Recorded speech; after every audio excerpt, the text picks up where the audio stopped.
Hello आनंद traders. मेरा नाम है जयंत और आज बात करने वाले अपन कि मार्केट के अंदर पोर्टफोलियो में क्या चल रहा है और स्टॉक्स में क्या हो रहा है। थोड़ा सा बेसिक बात करेंगे कि ये कब तक रहेगा और बहुत से लोग परेशान हो रहे हैं, ऐसा क्यों हो रहा है। देखो, अगर सिंपल सी अगर बात बताऊं मैं आपको कि जितने भी मतलब स्टॉक्स है ना, जो ब्रोकर्स हैं, ऑपरेटर्स हैं और जितने बड़े स्ट्रॉन्ग हैंड्स है, जिस जो प्रमोटर्स वगैरह होते हैं, इन लोगों को पता होता है कि मार्केट में क्या चल रहा है और क्या नहीं चल रहा। जो इनसाइड न्यूज होती है वो आती रहती है, लेकिन अभी पोर्टफोलियो किसी की भाग नहीं रहे। सब बोल रहे कि इंडेक्स 20% गिर गया, इंडेक्स का ये हो गया। देखो, अब मैं आपको एक सिंपल सी बात बताना चाहूंगा कि जब भी है ना ये फेस चलता है ना इलेक्शन का, तो ऐसा मार्केट के अंदर जनरली होता है। तो आपको इतना लोड लेने की जरूरत नहीं है। देखो अभी क्या हो रहा है मार्केट के अंदर, जैसे मानो ये भी ये रेंज बनी हुई है, ये वाली रेंज बनी हुई है और ये रेंज बनी हुई रहेगी। अब ये रेंज बन रही है तो इलेक्शन के अंदर ऐसा हो रहा है कि रेंज कंटिन्यूस हो रही है ये। अब पक्की बात है, मार्केट नीचे तो जाने वाला है नहीं, ये बात तो अंदर जानते ही हो दिल से, क्योंकि इस बार जो मोदी जी बोल रहे 400 पार वाला, तो वो बात पक्की हो जाएगी। ठीक है, मैं ऐसा किसी का सपोर्टर नहीं हूँ, लेकिन मुझे पता है इंडिया के अंदर मोदी जी की क्या रिस्पेक्ट है और क्या वैल्यू है। ठीक है, और उन लोगों ने जो काम करा और पार्टी के अंदर भी जैसा देख रहे हैं माहौल, जो मुझे लग रहा है पर्सनली, उसके हिसाब से मोदी जी का थोड़ा चांस बनता है। तो अभी अगर देखा जाए ना, तो अभी इस फेज के अंदर भी अगर देखो मार्केट है अभी जो साइडवेज साइडवेज चल रहा है, जो किसी को कमा नहीं पा रहा, जिनके पोर्टफोलियो -15% जा चुके हैं। ठीक है ना, तो मेरे ख्याल से उनको थोड़ा तो वेट करना पड़ेगी। और देखो, मेरा खुद का पोर्टफोलियो थोड़ा नेगेटिव है, मैं झूठ नहीं बोलना चाहूंगा, लेकिन ऐसा भी इसलिए हो रखा है क्योंकि वॉल्यूम एक्यूमुलेट कर रहा है मार्केट। अब मार्केट इतना एक जगह रहता है ना, तो वॉल्यूम एक्यूमुलेट होता ही है। अब जब भी वॉल्यूम एक्यूमुलेट होती है, आप खुद को पता है, मार्केट एक अच्छा खासा अपसाइड की रैली देता ही देता है। तो अपसाइड रैली के चांस गारंटेड है, तो उसके लिए आप चिंता मत करिए। अब दूसरी बात ये है कि हर इलेक्शन में ऐसा होता है क्या, देखो हर इलेक्शन में ऐसा नहीं होता, हर इलेक्शन में ऐसा नहीं होगा कि मार्केट ऊपर जाकर नीचे जाएगा। लेकिन कुछ मार्केट के सेंटिमेंट्स होते हैं जो अपन को पहले पता पड़ जाए ना, तो अपन प्रेडिक्ट कर सकते हैं कि क्या होने वाला है। अभी तक मार्केट का जो सेंटीमेंट है वो मेरे को पॉजिटिव लगा है, क्योंकि जितने भी गवर्नमेंट शेयर्स थे एंड पीएसयू शेयर्स थे जितने, और जितने बैंकिंग सेक्टर थे, जो भी लगता है कि उनके जो इलेक्शंस के ऊपर ज़्यादा इम्पैक्ट करते हैं ना, वैसे वाले जो होते हैं, उन शेयर्स की अगर बात करें तो वो भी जो बिल्कुल पॉजिटिव है। आप खुद सोच के देखो, जैसे रिलायंस हो गया, रिलायंस इतना पॉजिटिव है। टाटा के जितने शेयर हैं, टीसीएस हो गया और टाटा मोटर्स हो गया, अच्छे खासे वॉल्यूम एक्यूमुलेट हो गई, इतने साल से ये रुके हुए थे। तो इस बार क्या इंडिकेशन देना चाह रही है, तो कुछ ना कुछ इंडिकेशन देते हैं ये, जो अपन एक तरीके से प्रिजम्पशन लगा सकते हैं। फिक्स किसी को नहीं कह सकता मैं, लेकिन एक हाँ, ये एक प्रिजम्पशन है कि ऐसा हो सकता है। अब मैं भगवान तो हूं नहीं, जो मैं बोल दूंगा वो होगा, तो आपको ये चीज का ध्यान रखना है। लेकिन बात ये है कि पोर्टफोलियो को कब तक मेंटेन करके रखना है। देखो अभी अप्रैल आ चुकी है और मतलब मई आने वाली है, और जो 4 जून तक आपको हो सके, तो अब आपको करना क्या है ना, 2-3 चीज आपको बताया तो।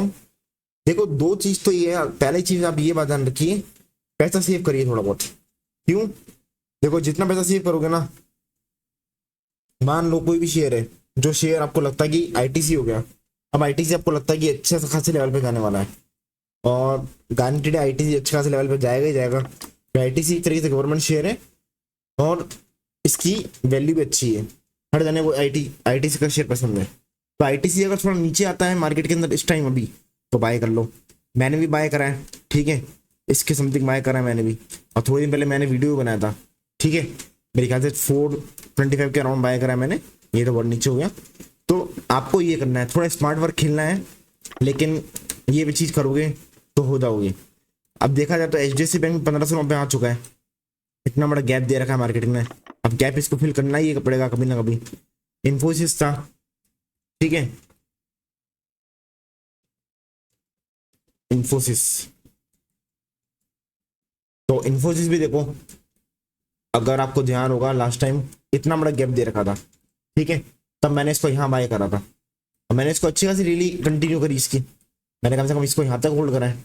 तो आपके पास भी एक अपॉर्चुनिटी ढूंढनी है आपको, like what opportunity you can do, you can take to get profit.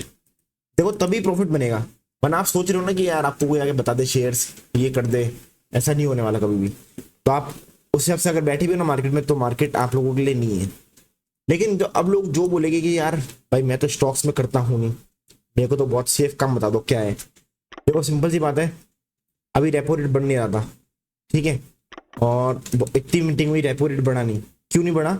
ये सबको पता है भाई, मोदी जी आएंगे तो क्या इम्पैक्ट होगा, रेपो रेट बढ़ेगी बढ़ेगी, फिक्स कभी नहीं हो सकती रेपो रेट। ये बात अलग है भाई, ये जो बोल रहे 3-4 साल से रेपो रेट फिक्स है वो 3-4 साल तो नहीं हो गए, 2 साल तो हो ही गए मेरे ख्याल से रेपो रेट फिक्स है। रेपो रेट बढ़ी नहीं है, सच बात है ये, रेपो रेट नहीं बढ़ रही। लेकिन जिस दिन रेपो रेट बढ़ेगी, आप अभी से हो सके तो एफडी कराना शुरू करवा दो, ठीक है, आपका जितना भी बनता है एक एफडी करवा दो, ओके, क्योंकि ये सेफ चीज़ है। थोड़ा इन्वेस्टमेंट प्लान्स देख लो जो सेफ वाले होते हैं, ठीक है ना, इसके अंदर राइटिंग थोड़ा ध्यान से देखना। तो इन्वेस्टमेंट प्लान्स होते हैं जैसे टर्म इंश्योरेंस हो गया, ठीक है, इसके अंदर देखो आप जितना हो सकता है उतना इन्वेस्टमेंट करो, देखो आपके ही काम आएगा और पैसे की वैल्यू डबल होगी। तो इन्वेस्टमेंट करो, एफडी करवा दो, ठीक है, थोड़े असेट्स बनाओ मींस प्रॉपर्टीज में इन्वेस्टमेंट करो, ठीक है। अगर आप सोच रहे हो एफडी नहीं करवानी और इन्वेस्टमेंट टर्म इंश्योरेंस वगैरह नहीं लेना, होता है किसी किसी को नहीं जचता, तो आप एक असेट बनाओ। अब असेट कैसे बनाना है, आपके पास भैया गूगल है, यूट्यूब है, सर्च करो हाउ टू मेक असेट्स। जो आपको असेट लगता है इजीली बनाना, उस असेट पे काम करो, ठीक है। देखो असेट लिखते कितने सारे वीडियोस आ गए, तो आप देखो पावर कितनी असेट्स की, और असेट्स आप जितने बनाओगे ना उतने अच्छे पावरफुल हो गए आप, मतलब टर्म्स ऑफ ट्रेडिंग और in terms of real life. तो आप असेट्स के दम पे खेलोगे ना तो आप बहुत इजीली बन सकते हो। अच्छा खासा देखो 10-12 लाख की एफडी कराना चाहते हो, है ना, एक प्रॉपर्टी लो। अब प्रॉपर्टी लेंगे आपको रूल पता ही होगा, वो नहीं होता वही बताता हूँ। जैसे मान लो ये प्रॉपर्टी है, एक ये घर है, ठीक है ना, अब उस घर के अंदर आप वो घर आपको लेना है, 2 BHK 3 BHK जो भी है ये घर। अब आपको इस घर को अगर बाय करना है तो आपने सोचा हुआ है कि यार ठीक है भाई ये घर बाय करूंगा। अब रीजन क्या है, आपको पेमेंट कितनी करनी है। देखो अगर आप सोच रहे हो कि नहीं मेरे को तो हाईफाई घर खरीदना है 1-2 करोड़ का 4 करोड़ का, ये गलती मत करना, मैं किसी को रिकमेंड नहीं करता। घर ऐसा खरीदो जो नॉर्मल 2 BHK 3 BHK हो, ठीक है। विला लेना है तो विला ले लो, लेकिन आपके बजट के अंदर आना चाहिए, ठीक है। अगर देखो कोई और अपॉर्चुनिस्टिक बनना पड़ेगा आपको इसके अंदर भी, विलास के अंदर, क्योंकि विला मिलने में तो कम से कम करोड़ों के मिल जाते हैं। 2 BHK 3 BHK फैमिली डिपेंड करके, और 4 BHK भी हो सकता है कि जिसकी फैमिली बड़ी होती है तो, ठीक है। तो इंडिया में थोड़ा फैमिली का कंसेप्ट अलग ही चलता है, और क्योंकि सबके फैमिली के अंदर बहुत अच्छे खासे मेंबर्स होते हैं, जॉइंट फैमिली होती है यहाँ पे, बहुत अच्छी बात भी है ये। और तो अगर देखा जाए ना इसके अंदर 2 BHK 3 BHK जो भी अपन लेने का प्लान कर रहे हैं उसको कैसे प्लान करें। देखो आपको कुछ ज़्यादा ऐसा नहीं, अगर आपको सिंपल इन्वेस्टमेंट करना है ना, तो इन्वेस्टमेंट आपको बिल्कुल सिंपल करना है। 50% आप पैसा खुद दो, मतलब आप खुद का पैसा होना चाहिए आपकी जेब में, ठीक है। 50%, 50% लोन करा लो, ठीक है। क्योंकि एक बेनिफिट आपको लोन का बताता हूँ। देखो कभी कभी क्या होता है, अपन कुछ चीजें जो अपन देखते हैं ना मार्केट के अंदर, वो अपन एक अपने परसेप्शन से देखते हैं, लेकिन 50% जब आप बैंक से लोन लोगे ना तो बैंक वालों को खूब माथाफोड़ी करनी पड़ेगी। अरे यार ये प्रॉपर्टी ऐसी है, ये प्रॉपर्टी क्या है। कोई इन्वेस्टर भी अगर आपको बोल रहा है, जो बड़े बड़े बिल्डर्स होते हैं उनके पैसा डूब जाता है, तो अगर 50% बैंक अगर वो पैसा लगा रहे हैं ना तो वो बहुत सेफ रहते हैं, ठीक है ना। उनका या तो लोन रिजेक्ट हो जाता है, और या तो उनका लोन पास होता है ना, तो वो लोग है ना तुमको नहीं पकड़ते, ठीक है ना, क्योंकि तुम तो ठीक है बच जाओगे यार, इतना पैसा तुम मत दोगे।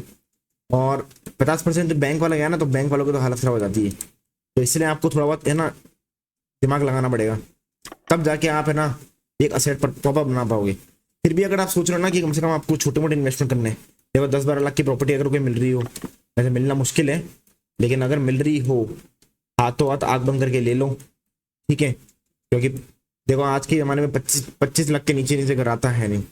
अगर छोटा मोटा इन्वेस्टमेंट करना है, छोटी मोटी जमीन लेनी है जो अपॉर्चुनिटी लगती है जिसके अंदर आप कुछ बाद में कर सकते हो, एज असेट उसको बनाकर छोड़ दो। तो इससे बेस्ट ज्ञान नहीं दे सकता मैं आपको, लेकिन आपको असेट बनाना तो ये कर सकता हूँ। अगर आपको एफडी इन्वेस्टमेंट वगैरह आनी चाहिए, एक इंश्योरेंस आपको लेना ही पड़ेगा, क्योंकि उसके लिए आपको बहुत बेनिफिट मिलते हैं इंश्योरेंस के। तो ये थोड़ी बातें हैं जो अगर आप पैसा सोच रहे हो अब कहाँ लगाना है नहीं लगाना, तो हम यहाँ सोच सकते हैं। एक मतलब सिंपल आपको पैसा डबल होने वाली बात बताइए मैंने आज, इससे क्लियर कुछ भी नहीं है, ठीक है guys. So thank you so much, can keep loving us and follow कर देना ये चैनल को, सब्सक्राइब कर देना, इंस्टाग्राम पे फॉलो करना था तो फॉलो कर देना। और कुछ भी कमेंट हो, डाउट हो, आप कमेंट करके बताइए। Thank you so much.